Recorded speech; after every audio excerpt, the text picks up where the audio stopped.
Assalamualaikum warahmatullahi wabarakatuh. Nama saya Lili Suryani dengan NPM 1911050110 dari Prodi Pendidikan Matematika kelas 4A. Di sini saya akan menjelaskan materi perbandingan dan aritmatika sosial. Yang pertama yaitu perbandingan. Perbandingan adalah membandingkan dua nilai atau lebih dari suatu besaran yang sejenis dan dinyatakan dengan cara yang sederhana. Setiap nilai yang dibandingkan harus mempunyai satuan yang sama. Misal, satuan panjang, berat, dan lain-lain. Berdasarkan konsep matematika, rumus perbandingan dapat ditulis dengan cara yang pertama yaitu pecahan. Misal 2/3. Yang kedua yaitu dengan tanda kolon atau titik 2.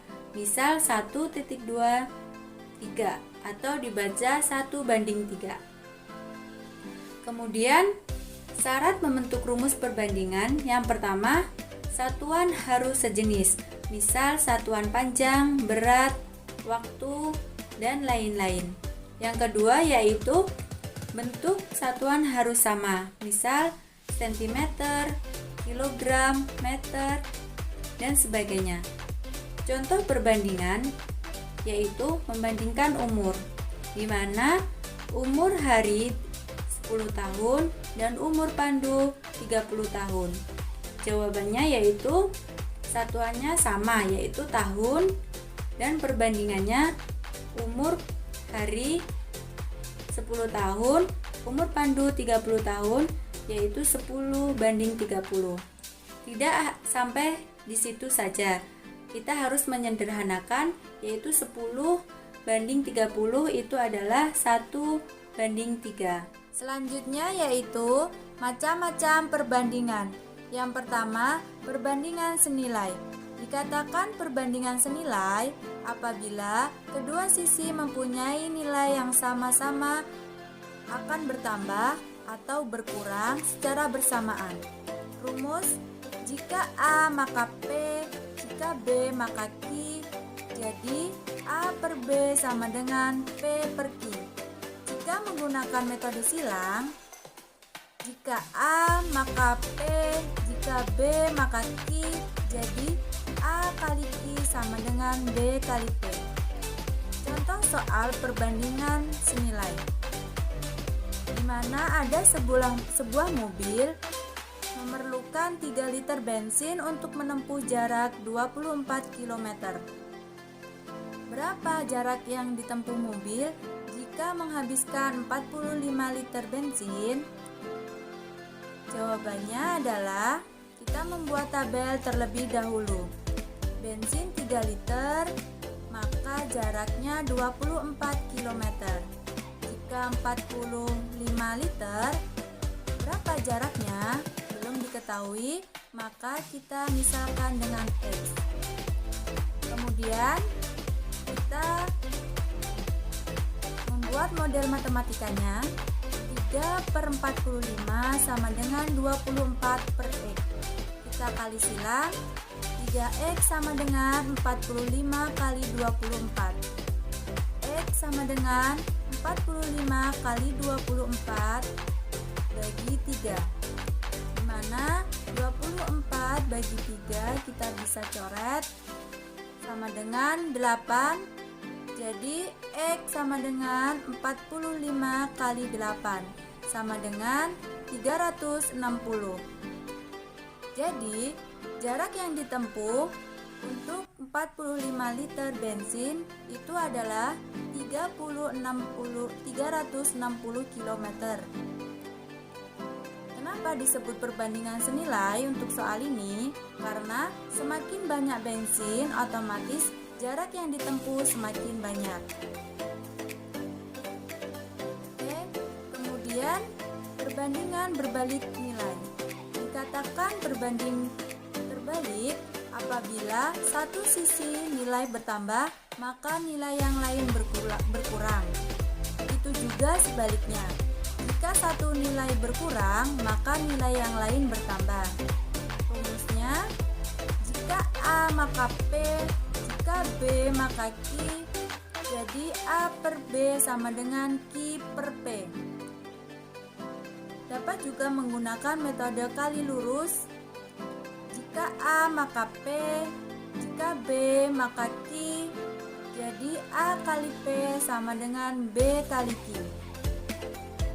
Contoh soalnya untuk perbandingan berbalik nilai adalah seorang peternak kambing mempunyai persediaan makanan untuk 60 ekor kambing selama 2 minggu.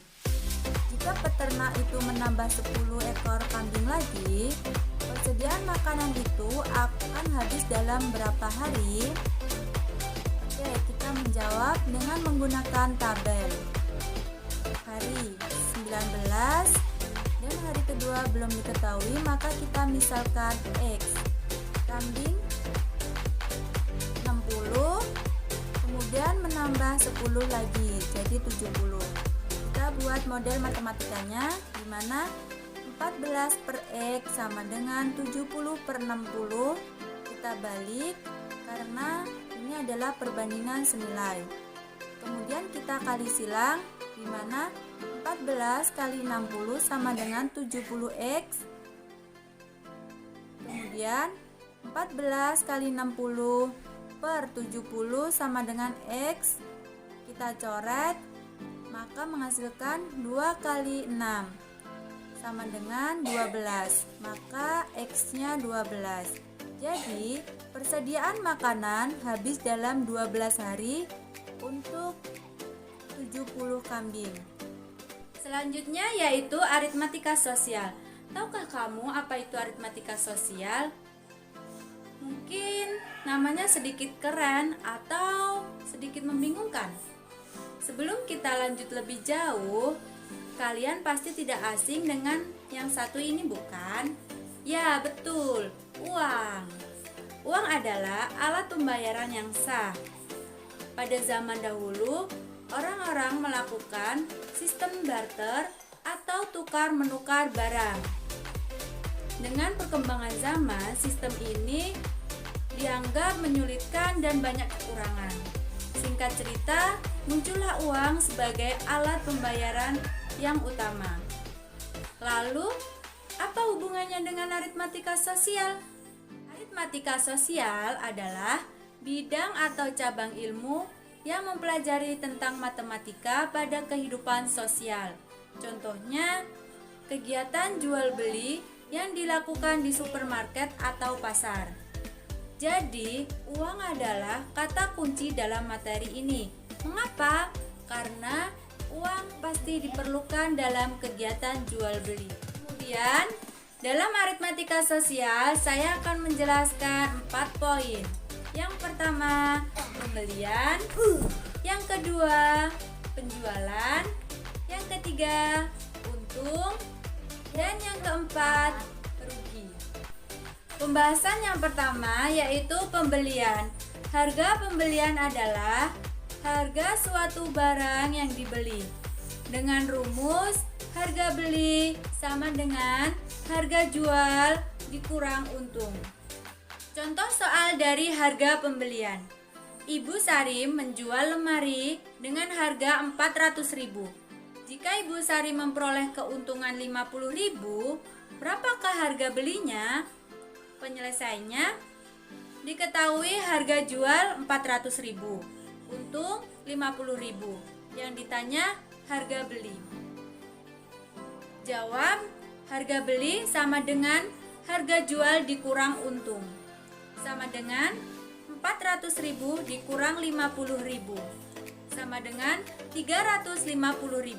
Jadi, harga beli lemari Ibu Sari adalah 350.000. Pembahasan yang kedua yaitu penjualan. Harga penjualan adalah nilai uang dari suatu barang yang dijual. Dengan rumus, harga jual sama dengan harga beli plus untung. Contoh dari harga penjualan. Ibu Nur membeli suatu barang dengan harga 65.000. Barang tersebut dijual kembali sehingga memperoleh keuntungan 15.000. Berapakah harga jual barang tersebut? Penyelesaiannya diketahui harga beli 65.000, untung 15.000, yang ditanya harga jual. Jawaban harga jual sama dengan harga beli ditambah untung sama dengan 65.000 ditambah 15.000 sama dengan 80.000. Jadi harga jual barang tersebut adalah 80.000. Pembahasan selanjutnya yaitu keuntungan. Tahukah kamu apa itu keuntungan? Untung atau laba adalah selisih antara harga penjualan dan harga pembelian. Untung terjadi jika harga penjualan lebih besar dari harga pembelian. Rumusnya, untung sama dengan harga jual dikurang harga beli. Rumus persentase untung. Untung sama dengan untung dibagi harga beli dikali 100%. Contoh dari keuntungan. Pak Ali adalah seorang pemilik toko buku. Pak Ali membeli buku satu lusin dengan harga 20.000. Kemudian menjual buku tersebut dengan harga 2.000 per buku. Berapa keuntungan dan persentase keseluruhan? Penyelesaian. Diketahui harga beli 20.000 per lusin. Harga jual 2.000 per buku. Ditanya, berapakah keuntungan dan persentase keseluruhan? Jawab, harga jual seluruhnya 12 dikali 2.000 sama dengan 24.000. Untung. Harga jual dikurang harga beli sama dengan 24.000 dikurang 20.000 sama dengan 4.000. Untuk persentase keuntungan sama dengan 4.000 dibagi 20.000 dikali 100% sama dengan 20%. Jadi, keuntungan dari Pak Ali adalah 4.000, sedangkan persentase keuntungannya adalah 20%. Pembahasan selanjutnya yaitu kerugian. Apa itu kerugian? Rugi adalah selisih antara harga pembelian dengan harga penjualan. Penjual akan rugi jika harga penjualan kurang dari harga pembelian. Rumusnya, rugi sama dengan harga pembelian dikurang harga penjualan. Rumus persentase rugi. Rugi sama dengan rugi dibagi harga beli kali 100%. Contoh dari kerugian. Pak Marwan membeli mangga 50 kilo dengan harga 10.000 per kilo. 3 hari kemudian, Pak Marwan menjual buah mangga tersebut.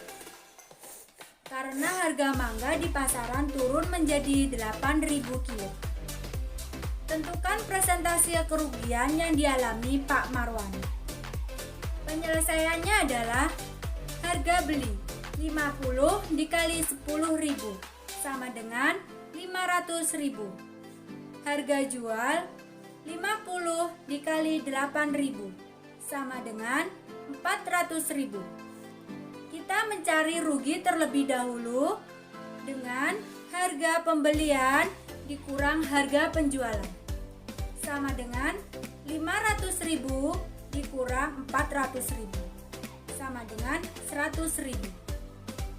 Kemudian untuk persentase rugi sama dengan 100.000 dibagi 500.000 dikali 100% sama dengan 20%. Jadi persentase kerugian dari Pak Marwan adalah 20%. Materi selanjutnya akan dijelaskan oleh rekan saya yang bernama Siti Wahidatun Barokah. Hai, izin memperkenalkan diri. Nama saya Siti Wahidatun Barokah, NPM 1911050206, mahasiswi UIN Raden Intan Lampung, Prodi Pendidikan Matematika semester 4. Baik, tanpa banyak basa-basi, kita langsung lanjut saja materinya ya. Dalam aritmatika, ternyata terdapat istilah perhitungan juga. Ada 3 istilah perhitungan. Yang pertama adalah bruto, yang kedua adalah tara, dan yang terakhir adalah neto. Dari ketiga ini akan saya jelaskan satu persatu. Apa itu bruto, apa itu tara, dan apa itu neto. Bruto adalah istilah untuk perhitungan kotor dari suatu barang. Bruto menyatakan berat bersih dari suatu benda. Rumus bruto sama dengan neto plus tara. Perhitungan yang kedua yaitu tara. Tara adalah selisih antara bruto dan neto. Tara menyatakan berat kemasan. Rumus tara sama dengan bruto dikurang neto.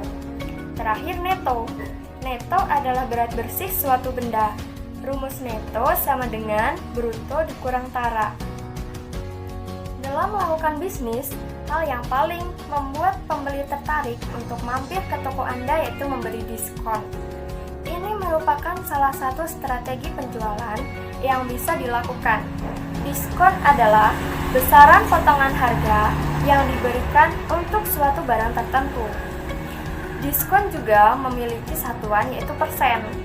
Agar lebih paham apa itu diskon, yuk langsung saja ke rumus dan contoh soal. Ani membeli sebuah baju di toko Makmur Jaya seharga Rp80.000. Namun, toko tersebut tengah berbagi diskon sebesar 30% untuk setiap pembelian. Jadi, berapa jumlah uang yang harus dibayar Ani? Dari soal diketahui harga barang Rp80.000 dan besar diskon sama dengan 30%. Karena diskon adalah potongan harga, maka 30% dikali harga barang yaitu Rp80.000. 30% dikali 80.000 sama dengan 24.000. 80.000 dikurang 24.000 sama dengan 56.000. Sehingga jumlah uang yang harus dibayar Ani adalah Rp56.000. Materi selanjutnya adalah bunga. Bunga dalam bahasan kali ini bukanlah bunga tumbuhan, melainkan tambahan yang diberikan pada suatu nilai. Sama seperti diskon, bunga biasanya diberikan dalam satuan persen. Maka, saya di sini akan memberikan contohnya. Bank A memberikan bunga 5% per tahun untuk setiap uang yang didepositokan di bank tersebut.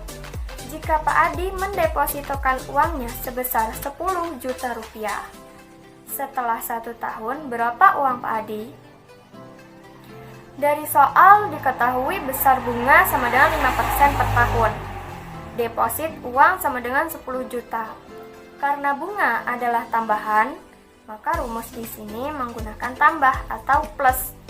Sehingga 5% dikali 10 juta sama dengan 500.000.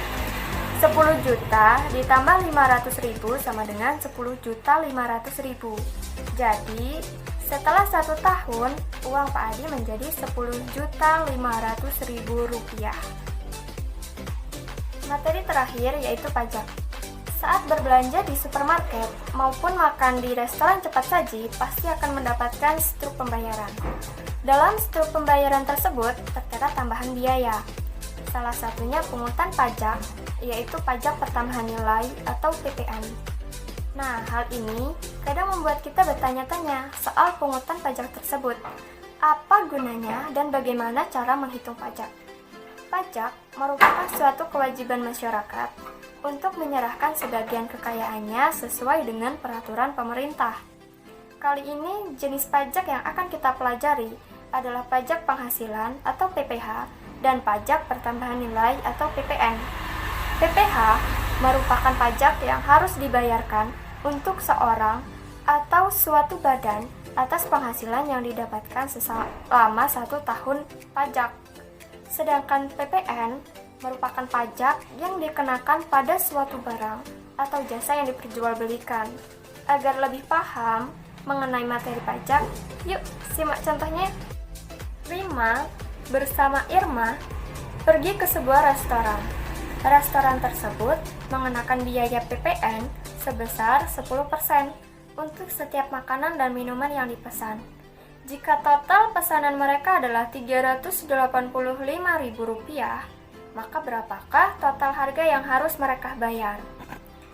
Karena PPN adalah pajak yang dikenakan pada barang yang diperjualbelikan, maka PPN sama dengan 10% dikali harga beli yaitu Rp385.000, sehingga PPN sama dengan Rp38.500. Lalu, berapa total harga yang harus Rima dan Irma bayar? Nah, total harga pembelian sama dengan total pesanan yaitu Rp385.000 ditambah PPN yaitu Rp38.500, sehingga total harga yang harus mereka bayar adalah sebesar Rp423.500. Baik, sekian materi kali ini. Don't forget to like, subscribe, and comment. Thanks for watching. Wassalamualaikum warahmatullahi wabarakatuh.